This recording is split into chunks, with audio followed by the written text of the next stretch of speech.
Ola Ramlan ulang tahun ke-43 berharap banyak cuan tak mau pusing soal jodoh. Artis Ola Ramlan baru saja bertambah usia ke-43.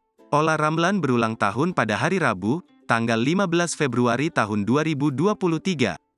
Pada usia yang ke-43 tahun ini, Ola Ramlan terlihat awet muda meski sudah memasuki kepala 4.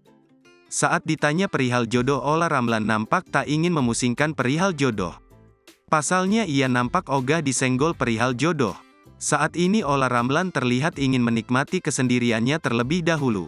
Ia mengatakan jika dirinya hanya berharap jika bisa mendapatkan pundi-pundi uang yang banyak. Tak hanya itu, Ola Ramlan juga meminta agar diberikan kesehatan lahir dan batin. Ia lalu mengucapkan terima kasih kepada kerabat hingga sahabat yang sudah memberikannya kejutan tepat pukul 0 waktu Indonesia Barat. Bakado terindah, di ulang tahunnya yang ke-43 ini ia juga didapuk sebagai brand ambasador Seinta Signature. Terlepas dari sahabat karib, Fitrian Nur sebagai pemilik merek tersebut mengungkapkan alasan memilih Ola Ramlan sebagai brand ambasador. Oleh sebab itu ia terpilih menjadi brand ambasador tersebut. Saat acara Seinta Signature, Ola Ramlan nampak cantik. Ia terlihat mengenakan dress berwarna krim. Dress tersebut juga nampak glamor karena ditambahi aksen payet di seluruh bajunya. Ola Ramlan juga memadukan hijab berwarna dusty pink.